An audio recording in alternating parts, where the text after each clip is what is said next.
Hello and welcome to KMTV, your roundup of what's going on in Kent on Thursday, July the 16th. A toddler's needed surgery on her eyelid after getting caught on a shop clothes rail in Ashford. Nicola Everett reports. 2-year-old Poppy Cooper was left bleeding and distraught after the accident in the Calvin Klein store at the Ashford Designer Outlet. Her eyelid became stuck on a hook at the end of a rail of underwear. She was taken by ambulance to the William Harvey Hospital, where a scan revealed a cut on the inside of her eyelid. Her mum has now urged the store to redesign their displays, and a company spokesperson says they are treating the incident seriously. Staff at a sports club believe a gang of hunters are targeting foxes at night after they were caught on CCTV. Jem Collins has more details. It was just days ago that Parliament postponed a vote to relax hunting legislation, but it's an issue that's already come to the forefront again here in Kent after staff here at Elite Venue in Gravesend spotted what they believed to be urban fox hunting. Licensee Victoria Gillam phoned police late on Sunday evening after she heard foxes' screams and saw a group of people on CCTV with torches and a pack of dogs who later ran off. Police were unable to find anyone at the time, but security here has been ramped up in an effort to deter any further visits. This is Jem Collins in Gravesend for KMTV. Ferry workers protesting against job losses on a cross-channel route are thought to be still on board 2 vessels docked in Calais. The ships, which had been operated by My Ferrylink, have been occupied since the beginning of the month by strikers who are angry about a proposed takeover by rival company DFDS. It's unclear how many are on board, but it's reported parts of the ships have been vandalised and they've drunk the bar dry. In other news, Operation Stack remained in place on the M20 in Kent this morning for the 5th time in 4 weeks. It's all because of disruption to Eurotunnel services yesterday morning. A man arrested on suspicion of murder after a body was found at a flat in Chatham has been released on bail.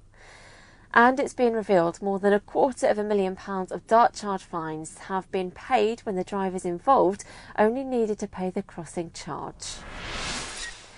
Fans of Status Quo were left disappointed in Rochester last night after their gig at the Castle had to be called off. It's because one of their guitarists, Rick Parfitt, had fallen ill.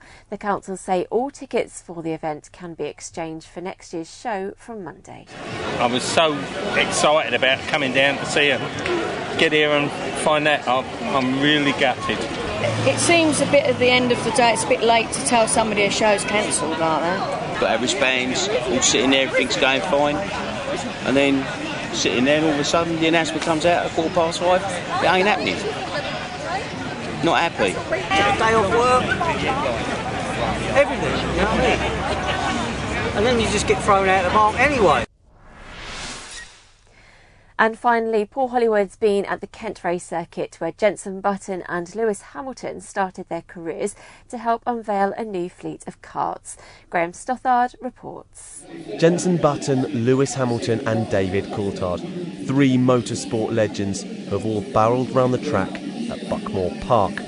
Trying his hand today from the Kent Messenger Group is Sittingbourne News Extra journalist Jeff Bew. But Jeff isn't here for fun. He's one of a number of people trying out a new set of go-karts that owner John Surtees is adding to the fleet already here. Now, John Surtees is a racing legend, having won 7 motorcycle championships. He went on in 1964 to win a Formula 1 championship.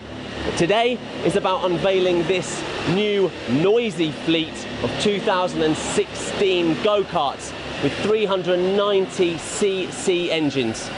He hopes they'll encourage more young people into the sport. From my point of view, I think that if we can go along and inspire some youngsters by just getting them a little emotionally involved by bringing them into a little environment such as this, it will be the necessary driving force to take them through life. He's certainly attracted some well-known faces already. I met John last year when I did Racing Legends, and he's been a great advocate of mine since I started motorsport myself. He's the one that got me into it really, so I started racing this year, got my licence. As to how fast these new cars can go round the track, well, that's really down to the driver. How was it? You got lapped. What happened? Yeah, a few times. It was all going brilliantly until I spun up the first corner, and then it was downhill from there. And career change or stick to journalism? I think I better stick to journalism for everyone's sake. This is Graham Stoppard for KMTV at Buckmore Park. There's more local news on KMFM, and you can also follow us on Twitter and Facebook. But that's it from KMTV.